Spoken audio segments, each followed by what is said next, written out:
Bom, vamos lá, sem muita edição, sem muita enrolação, só um desabafo realmente, porque isso aqui precisa ficar registrado em algum lugar. Já falei no Instagram, já falei no Twitter, agora estava em live também quando isso aqui aconteceu, e aí aproveitei para fechar a live imediatamente, porque eu fiquei simplesmente sem chão. Cara, me senti acompanhando o WWE, só que sem saber que é realmente um roteiro, né? Porque isso que aconteceu hoje, pra mim, é mais manipulado e roteirizado do que WWE, sinceramente. Porque a gente volta pro draft do Wembanyama, beleza? Vamos voltar lá porque foi a primeira vez que passou na minha cabeça que a loteria de draft da NBA ela é manipulada. Porque o Wembanyama foi pro Spurs, a primeira escolha foi pro Spurs e o Spurs nem tinha em probabilidades, já que eles falam de probabilidade, chances de ter a primeira escolha. A probabilidade do Spurs era muito pequena de ter a primeira escolha comparado com os três piores times, né? Que tinham tancado naquela temporada para ter a primeira escolha. Beleza. E, primeiro de tudo, é legal que seja diferente do que acontece na NFL, porque na NFL o pior time tem a primeira escolha. Porém, eles mantêm esse sistema porque são muitos rounds, né? São 7 rounds de draft. Então, os jogadores que saem no primeiro round da NFL, todos eles são muito valiosos, né? Pelo menos os 15 primeiros, eles são muito valiosos. Qualquer um deles poderia ser a primeira escolha se fosse no modelo da NBA, por exemplo. Então é diferente. Para eles pode ter assim, né? O pior time tem a primeira escolha, porque mesmo que o pior time tenha a primeira escolha, pode ser que ele não consiga o melhor jogador dos próximos 10, 15, 20 anos para a liga. Já na NBA é diferente. Por exemplo, um draft do LeBron, todo mundo sabia que o LeBron James era um prospecto excelente, que iria mudar a NBA quando ele chegasse. O Hakeem Olajuwon, quando foi primeira escolha, Shaquille O'Neal, quando foi primeira escolha, David Robinson, se eu não me engano, Tim Duncan. Enfim, a gente pode fazer uma grande lista aqui de primeiras escolhas da NBA que realmente mudaram os próximos 10, 15 anos da franquia que selecionou o jogador. Então, na NBA, a primeira escolha tem muito peso. E o que, que eu quero dizer com isso? Que faz sentido que seja uma loteria, porque senão você, quando tiver um draft como o do Wembanyama, como o do LeBron, como agora do Cooper Flag, muitos times vão tentar ser o pior time da liga. E a NBA briga muito por audiência, né? A NFL não precisa brigar por audiência, ela já é a liga mais popular dos Estados Unidos, disparado, né? Eu vi uma lista dos 100 eventos mais assistidos nos Estados Unidos e a NFL aparece praticamente em 90 eventos. Então, ela é muito popular nos Estados Unidos. Ela não precisa brigar por audiência, a NBA precisa. A NBA precisa estar sempre brigando para ganhar mais e mais audiência. Ela passou por declínios de audiência nos Estados Unidos, inclusive. Então, ela precisa tentar recuperar isso. Tanto que quando teve a troca do Luka Doncic para o Lakers, muita gente falou: opa, a NBA está tentando salvar a sua audiência para os próximos anos, levando um jogador que é a cara já da liga, ou um dos jogadores que é a cara da liga, para o futuro, para um grande mercado, eu acho que o maior mercado da NBA mundial, né? Los Angeles Lakers deve ser o time de maior apelo, de maior torcida no mundo. E eles fizeram isso, muita gente ficou desconfiada, tem muita teoria vazando por aí. O que, que o Dallas vai realmente ganhar trocando o Luka Doncic pro Lakers, já que não ofereceu ele para outros times, só ofereceu pro Lakers? Que estranho, né? Um jogador tão valioso, eles não quiseram leiloar para ganhar o máximo por ele, não. Mandaram pro Lakers. Tá. Aí beleza, junta aí. Guarda essa história do Luka Doncic indo para o Los Angeles Lakers. A gente já vai chegar na minha revolta, porque infelizmente eu há uns 6, 7 anos atrás ou mais até, acho que em 2016, 17, eu escolhi torcer pro Hornets, porque no futebol eu já torço pro Flamengo, então eu queria um time que não fosse tão popular, já que eu já torcia para um time muito popular no futebol, na NBA eu queria um time diferente, um time que não tivesse tanta mídia para eu ver, né, ter essa experiência, esse sentimento por um time que briga com mais, né, persistência ali para conseguir alguma coisa. E aí eu comecei a torcer pro Hornets por conta disso. Então, por isso que envolve um pouco não, envolve muita emoção nesse vídeo aqui, porque eu tava na live, cara, fazendo o dia inteiro live desde as 2 da tarde na expectativa desse draft. Meu coração pá, ali, a gente tava em um momento decisivo na live, playoffs lá na live da nossa liga, mas o meu coração pensando, caramba, velho, daqui a pouco é o draft. Se o Hornets tiver a escolha número 4, tá bom, a gente vai conseguir alguma coisa, porque tem Cooper Flagg, tem Dylan Harper, Ace Bailey, tem o VJ Edcombe, ainda tem o pivô de Duke, que também parece um nome interessante, ainda tem o Casper Jacksonis, também que parece um nome interessante também. Enfim, tem grandes nomes no top 8 desse draft, principalmente no top 3. No top 4 esticando um pouquinho para botar o VJ Edcombe aí, que entrou como dúvida, não sei nem se ele vai sobrar na 4, hein? Pode ser que, vamos lá, nossa, eu tô abrindo vários parênteses aqui, mas vamos lá. Dallas Mavericks pega o Cooper Flagg, encaixa perfeitamente nesse time, que vai jogar com Kyrie, Klay Thompson, Cooper Flagg, Anthony Davis e o Lively ou Gafford na posição de pivô. Aí na segunda escolha vai ser o San Antonio Spurs, que a galera tá fingindo que não viu. A indignação é tão grande pela primeira escolha ter ido pro Dallas nessa briga que teve da trade, das teorias da conspiração. Tá todo mundo prestando tanta atenção que a primeira escolha é o Cooper Flagg no Dallas Mavericks, depois deles terem trocado o Luka pro Lakers, que parece que nem estão reparando que o Spurs ficou com a segunda escolha. Se eles não tivessem pego o Fox, eles poderiam facilmente ir no Dylan Harper. Porém, agora, eu acredito que eles vão de VJ Edcombe, viu? Não sei se eles vão pegar o Ace Bailey, embora o Ace Bailey tenha muito potencial também para ser um 3-level score, um jogador que consegue pontuar nos 3 níveis. É possível que eles foquem num jogador mais defensivo. E aí é possível que eles selecionem o VJ Edcombe. Aí vai pro 76ers, que tem o Maxey, que tem por enquanto ainda o Paul George e o Embiid. Então o Dylan Harper pode cair como uma luva nesse time para fazer a armação, ou pode selecionar o Ace Bailey para ser o novo Paul George da liga, digamos assim. Ou até o VJ Edcombe também, se o Spurs acabar não selecionando ele. Enfim, esses outros 3 jogadores eles vão acabar saindo. Para o Hornets, é mais interessante pegar o Ace Bailey ou o VJ Edcombe. Se acabar sobrando o Dylan Harper, eu acho que o Hornets vai ter a obrigação de picar ele e encaixar ele jogando com o LaMelo Ball, nem que ele vire sexto homem na primeira temporada. Mas vai ser obrigação do Hornets porque o LaMelo lesiona muito. Tem que lembrar que o LaMelo só jogou mais de 60 partidas na temporada 2, quando ele ganhou... Não, é na temporada 2 que ele é All-Star, né? Na primeira temporada que ele ganhou o Calouro do Ano, ele não jogou 60 partidas, né? Ele jogou umas 55, 56. Ainda não tinha a regra de 65 partidas mínimas para ganhar algum prêmio da NBA que agora existe. Beleza, avançando. O primeiro sorteio de escolhas de draft que eu pensei que era armado foi o do Victor Wembanyama. Porque quando é anunciado que a escolha vai ser do Spurs, eles não tinham as probabilidades para ter a primeira escolha.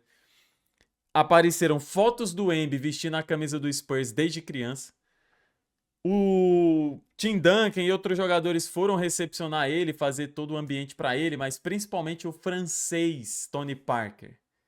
Então, cara, não tem como. Pegaram um grande prospecto, um jogador geracional como o Victor Wembanyama e falaram, cara, a gente tá precisando melhorar a nossa audiência. Não vamos descartar o Wembanyama deixando ele cair em qualquer time, tá? Vamos dar um jeito aqui para ele cair no Spurs, que é uma franquia que desenvolve muito bem jogadores que nem são selecionados como primeira escolha geral, mas quando eles pegam a primeira escolha, eles fazem o que fizeram com David Robinson, com Tim Duncan, e agora, Victor Wembanyama foi pro Spurs. Aí, beleza. Aí eu comecei a pensar, cara, o draft da NBA é manipulado. E mais uma vez o Hornets estava envolvido naquele draft. Tanto que a gente ficou com a escolha número 2. Em outros momentos, o Hornets também teve a escolha número 2, se eu não me engano, como no draft do Anthony Davis, que ele sai pro Pele... Não, do Shaquille O'Neal. Tem algum draft, ou é do Anthony Davis ou é do Shaquille O'Neal, ou é do Chris Paul também, alguma coisa assim. Tem um vídeo no meu canal falando sobre escolhas de draft do Hornets, você pode pesquisar e encontrar aí, que eu falo mais sobre esses casos do passado, onde o Hornets era para ter a primeira escolha e teve uma escolha top 3. O LaMelo não foi a primeira escolha, o LaMelo foi top 3, saiu Anthony Edwards, James Wiseman e aí o LaMelo Ball. Foi quando o Wolves pegou o Edwards, o Warriors pegou o Wiseman e aí o LaMelo saiu na escolha número 3. Aí no draft de 2023, se eu não estiver enganado, o Wembanyama na primeira, Brandon Miller na segunda. Ainda bem, né? Imagina se a gente tivesse pego o Scoot Henderson. Embora seja muito cedo para falar quem vai ser melhor, Brandon Miller ou o Scoot Henderson. O Brandon Miller encaixou como uma luva no time do Hornets. Infelizmente também teve problema de lesão nessa temporada. Mas já mostrou que ele tem talento sim e vai ficar na liga por muito tempo. sendo um jogador importante e relevante na liga. Mostrou muita capacidade ofensiva e inteligência também para se tornar um jogador muito forte na defesa. Aí nesse draft, olha o cenário. Cooper Flagg ameaçando ficar mais uma temporada em Duke, porque falou que esperou a vida inteira por esse momento e não queria apressar ele, viver só um ano e sair. Aí começou esse burburinho dele falando que ia ficar mais um ano na faculdade antes de acabar, né? Ele estava comentando sobre isso. Aí, a partir disso, teve o Jazz, o Wizards e o Hornets com as maiores probabilidades de terem a primeira escolha. Só que aí você pensa, caramba, o Wizards já teve a segunda escolha recentemente, pegou o Sar. E já vimos que o Wizards virou um cemitério, né?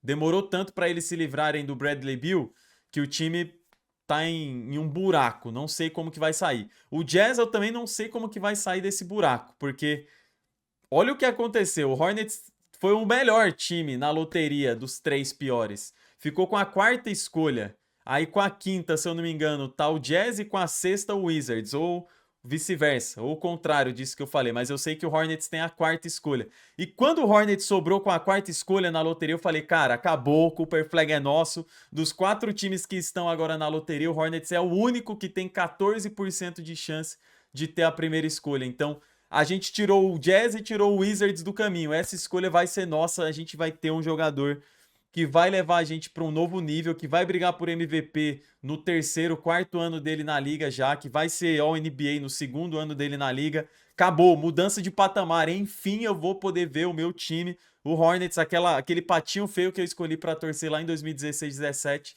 tendo um futuro brilhante, cara. Eu tenho 31 anos hoje. Eu vou até os meus 40 anos, pelo menos, vendo o Cooper Flagg jogando no Hornets junto do Lamelo, do Brandon Miller.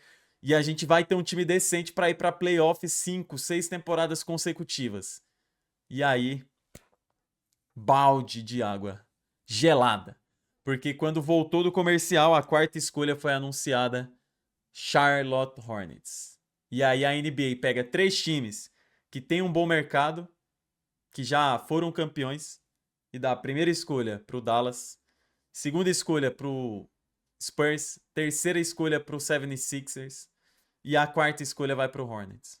Tudo bem, vamos voltar lá no começo onde eu estava falando. É legal que a loteria de draft seja realmente apenas uma probabilidade e você não dê a primeira escolha para o pior time, para você não manchar a liga, já que são 2 rounds apenas.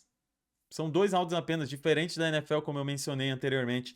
Então é legal que seja probabilidade, que seja um sorteio, porque aí de fato você força os times a se prepararem para jogar sério, para não ficarem entregando o jogo, para não forçar derrotas, para se esforçar ao máximo para montar um time competitivo, para que a audiência da liga não caia, né? Porque, poxa, quantos times estariam forçando derrotas para tentar pegar o Embi? Quantos times forçariam derrota para tentar pegar o Hakeem Olajuwon? Quantos times forçariam derrotas para pegar um jogador que vem com potencial muito alto, né? Vários times, e seria horrível. Imagina assistir times forçando derrotas, né? Imagina você assistir WWE sem saber que aquilo é armado. Você não conseguiria ficar assistindo, porque você percebe que os golpes são diferentes, né?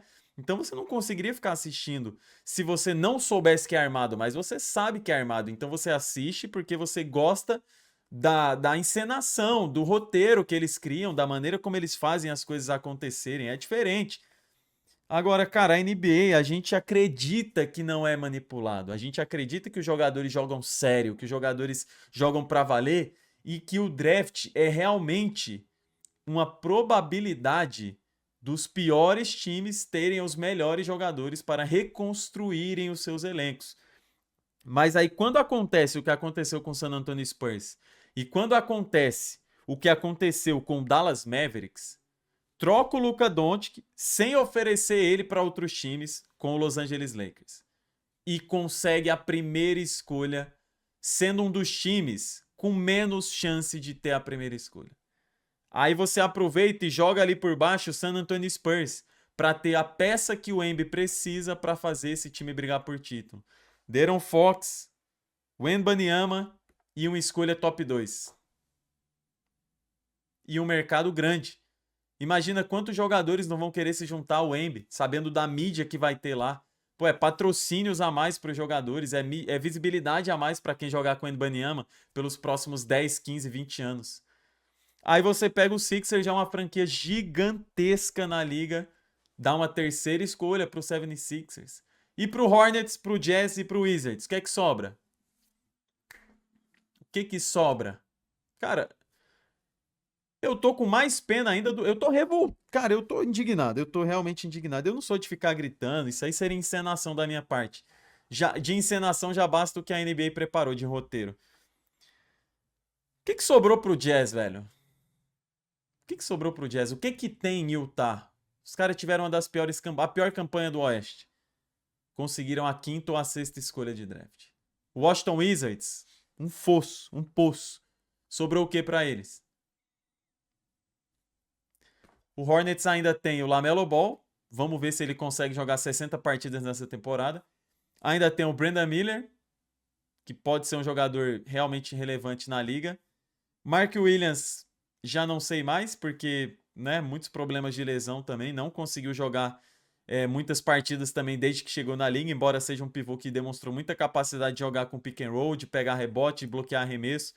É um defensor aparentemente melhor do que o Jalen Duren, que eu fiquei muito revoltado quando o Hornets fez essa troca com o Detroit Pistons, deu o Jalen Duren para eles e aí pegou o Mark Williams no draft. E a gente poderia ter tido o Cooper Flag. E agora eu não sei o que, que vai sobrar pra gente. Não sei se vai... Eu acho que o Ace Bailey não vai sobrar na quarta escolha. Provavelmente... Cara, se tiver o Dylan Harper disponível na quarta, eu tenho medo do Hornets não selecionar por fit, que foi o que aconteceu, né? Mas eu acho que o Dylan Harper não vai sobrar. Não vai sobrar. O Dylan Harper, ele tem mais potencial que o Ace Bailey. E eu acho muito difícil que ele sobre. Ai, cara. Vocês acham que é manipulado ou não? De qualquer maneira, eu sei que vai ter a galera que prefere que tenha sido assim. Ainda vai ter gente assim, ainda bem que manipularam e deram o Cooper Flag pro Dallas, porque agora o Dallas vai brigar por título nas próximas 4 temporadas ou 3 e depois vai reconstruir com o Cooper Flag. Pronto. Fácil. Briga 3 temporadas com Kyrie Irving, Klay Thompson, Anthony Davis e Cooper Flag e depois reconstrói já tendo o Cooper Flag no time. E pro Wizards, pro Jazz e pro Hornets, sobra o quê? É isso. Dá vontade de parar de assistir, eu não vou mentir, velho. Dá vontade de parar de acompanhar. Tipo, falar assim, cara, larguei. Eu não vou ficar acompanhando uma liga que age dessa maneira. Mas caramba, eu tô aqui em Curitiba, os caras estão lá nos Estados Unidos, velho. É um entretenimento, né? É um entretenimento. É começar a torcer pro Lakers agora, porque pelo menos eu sei que esse time vai ser beneficiado também em algum momento, como foi com o Luka Doncic chegando lá, né? É isso. Torcer pra franquia pequena na NBA é divertido, é legal, é interessante, mas é isso.